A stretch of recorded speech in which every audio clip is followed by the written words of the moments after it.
اللہ جب کسی سے ناراض ہوتا ہے رزق نہیں چھینتا، آب و دانہ بند نہیں کرتا، سورج کو حکم نہیں کرتا کہ اس کے آنگن میں روشنی نہیں پھیلانی، چاند کو نہیں روکتا کہ تیری کرنیں اس کے ویڑے میں نہیں پڑنی چاہیے، بلکہ اللہ جب کسی سے ناراض ہوتا ہے سجدوں کی توفیق چھین لیتا ہے۔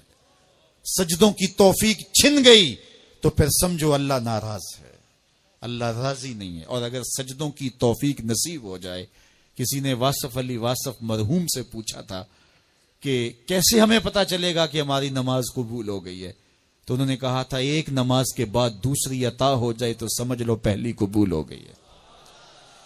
تو نمازوں کا نصیب ہونا یہ اللہ کی رضا اور اللہ کی خوشنودی کی دلیل ہے، اور سجدوں کی توفیق کا چھن جانا یہ اللہ کی ناراضگی کی دلیل ہے۔ میں اور آپ دیکھیں کہ ہم کہاں کھڑے ہیں۔ دیکھیے دولت تو کفار کو بھی ملتی ہے، اللہ دولت اسے بھی دیتا ہے جس سے راضی ہے، اسے بھی دیتا ہے جس سے نہیں راضی، لیکن سجدوں کی توفیق اسے ہی دیتا ہے جس پہ وہ راضی ہے۔ تو 5 گانا نماز شعار زندگی بنا لیجئے، نماز قضا نہ ہونے پائے۔ قیامت کے دن بے نمازی اس صف میں کھڑا ہوگا جس صف میں نمرود کھڑا ہوگا، جس صف میں حامان کھڑا ہوگا، قارون کھڑا ہوگا، شداد کھڑا ہوگا۔ مجھے بتائیے ہم میں سے کوئی یہ گوارا کرتا ہے ہم اس صف میں کھڑے کر دیے جائیں جہاں دشمنان خدا کھڑے ہوں؟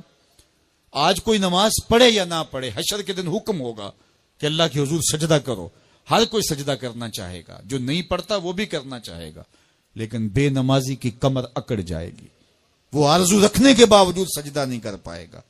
قرآن بتاتا ہے کچھ لوگ جہنم کو دھکیلے جا رہے ہوں گے، انہیں کچھ لوگ پوچھیں گے ما سلککم فی سقر، تم جہنم کو کیوں جا رہے ہو، کیا ہوا تمہیں؟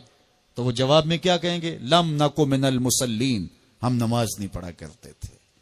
سب سے پہلا حساب قیامت کے دن جو بندے سے لیا جائے گا وہ نماز کا لیا جائے گا۔ پہلا سوال بندے سے یہ ہوگا۔ یار چڑیاں بھی رب کی تسبیح بولیں اور اشرف المخلوقات سویا رہے؟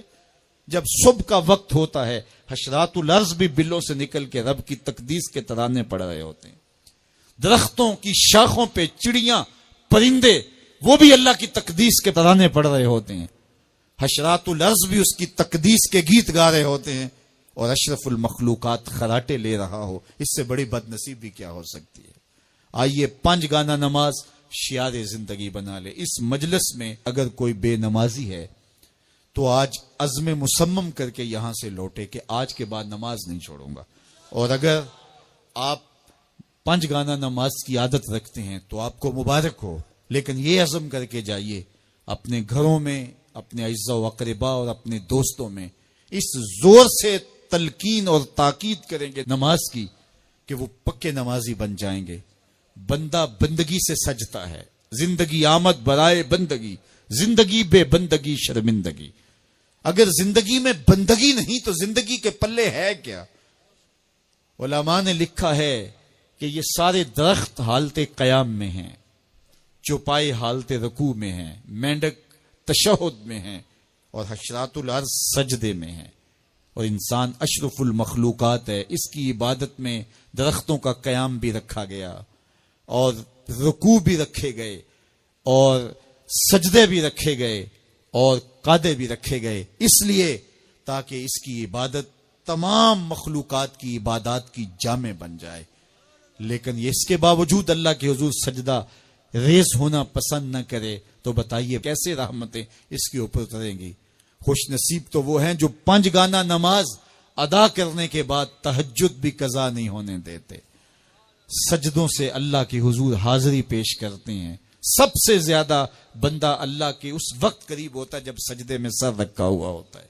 انسان کے اشرف اعضاء اس کے سر میں ہیں، بولنے کی قوت زبان سر میں، دیکھنے کی قوت آنکھیں سر میں، سونگنے کی قوت ناک سر میں، چکھنے کی قوت زبان سر میں، سننے کی قوت کان سر میں، سوچنے کی قوت دماغ سر میں، اور سر مالک کے در پہ۔